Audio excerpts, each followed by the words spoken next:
protests are continuing unabated in the country. Meanwhile, over 405 Indians have now returned home.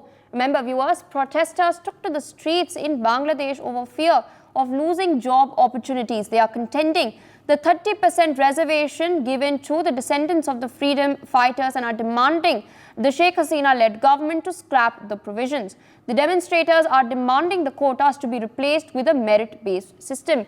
Meanwhile, as the clashes turned violent, at least 105 people have been killed so far across the country.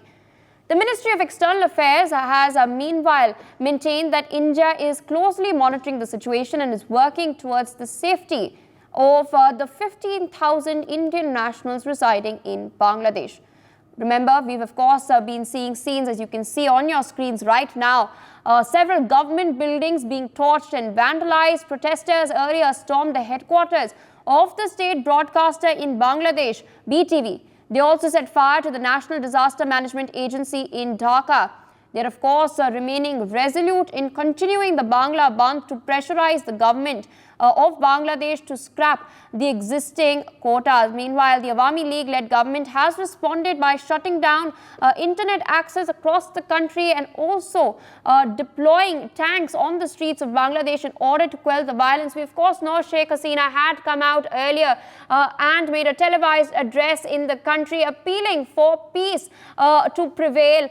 She's claimed that there are some elements that are taking undue advantage of this situation and trying to instill political instability in Bangladesh. She has appealed for parents and the student protesters to remain vigilant with regards to this matter. Meanwhile, a couple of people who have returned from Bangladesh have in fact shared their ordeal as to what exactly they witnessed. Let's in fact listen into what they have to say. अभी देश का स्थिति बहुत problem है, net नहीं चल रहा है, नेट बंद है, फिर बहुत तकलीफ हो रहा है बांग्लादेश में। कोई खबर हमारे पास भी नहीं है, नेट चल रहा है नहीं, नेट के बिना कोई खबर नहीं है हमारे पास। तो आप मेरा लड़का तो उधर मेडिकल कर रहा है, तो परसों दिन में फ़ोन किया था, उधर कोटा को लेकर बहुत आंदोलन हो रहा है। बोला हॉस्टल सब खाली किया हुआ है, सिचुएशन बहुत खराब है। तो बेटा ने बोला कि उन लोगों का प्रिंसिपल बोला तुम लोग चाहे तो घर चले जाओ, हर सिचुएशन बहुत खराब है, अगर तुम लोग का कोई इस आंदोलन में जाएगा तो हम लोग कुछ कर नहीं पाएगा। तो हमने उसे बताया अभी तुम लोग क्या करोगी, तो बोला ना अम्मी हम लोग डिसीजन लिया, हम लोग चले जाएंगे। तो रात 1 बजे उधर से करीब 10-15 गाड़ी उन लोगों की भाड़ा किया, उन लोगों ने उतर के पटवा घाट पार होके जसर होके उन लोग कलकत्ता बॉर्डर में, बांग्लादेश बॉर्डर उधर में आ गया। आके इमिग्रेशन का कुछ काम किया करके शियालदा से ट्रेन पकड़ के उन लोग आ रहा है। All right, there of course, viewers, we've heard what some of the people from Bangladesh who have come this side have had to say with regards to what they've been facing over the last couple of weeks or so. Remember, viewers, the protests had sparked all the way back on the 1st of July when students at the Dhaka University had in fact come out and onto the streets. They were protesting peacefully. We've seen this violence escalate ever since the 7th of July. Protesters had started a nationwide blockade. They had blocked key intersections in the city of Dhaka. They blocked rail lines as well, highways as well. The Bangladesh Supreme Court on the 10th, of course, reserved an order suspending the High Court's order to reinstate the quotas with regards to this matter. They have given a 4-week status quo and stated that the hearing would take place on August 7th. This is, of course, after the Sheikh Hasina-led government had challenged the High Court's order in Bangladesh. Yet the clashes have continued. The internet services have been shut down, and of course the military curfew has been set up as well. My colleague Brian Anthony Thomas joins us on the broadcast. Brian, key developments are taking place in Bangladesh. Amid all this, India is of course concerned about the safety of its own citizens. About 15,000 or so residing in the country. It seems that more than 400 have now returned back. Well, definitely, Pia. You know, India on Friday categorized the violent protests in Bangladesh as an internal matter for Dhaka, but noted that it is closely monitoring the situation.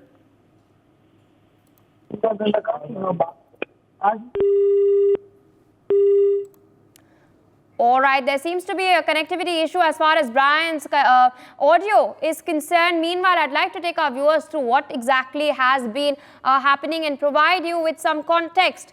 All of this links back to what's taken place in April 2018. Bangladesh had faced a wave of protests a couple of years back as well, 6 years back to be precise, with regards to the quota system as well. Now, the quota system in Bangladesh is such that 56% seats of the civil services are reserved. These are amidst various categories, whether for women, for indigenous people, for those who belong to minority communities, or those who belong to certain areas or districts that are backward, and 30% reservation is for the kin of those who had fought the liberation war in 1971.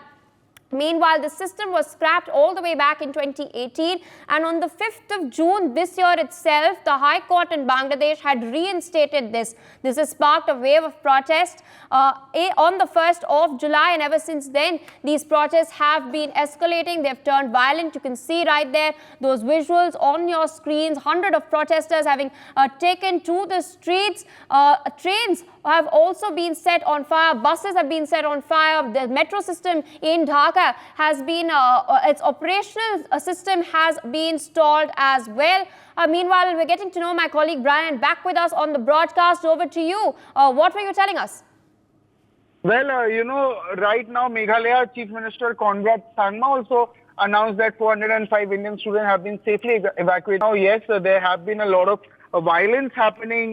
You know, there were protests happening also, but even, you know, it is said by, you know, Conrad Sangma also that 405 Indian students were, you know, escorted safely from Doki, and among them, there were 18 were from Meghalaya and the rest from other parts of the you know, parts of India. And also they said that they have evacuated some students from Nepal, Bhutan, and tourists as well.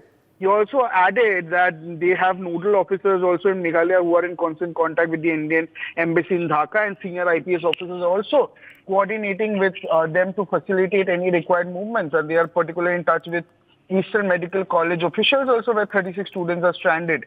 And also to the fact that the MEF, you know, Ranjit Jaiswal also, you know, advised Indian nationals in Bangladesh to follow the High Commission of India's advisory in Dhaka, which recommends avoiding any local travel amid violent quota protests. Even the MEA advisory stated that the High Commission and Assistant High Commission are available on helpline for any assistance required by Indian nationals, and advised them to minimize movement outside their very living premises. For more such videos, subscribe to the NewsX YouTube channel, hit the bell icon.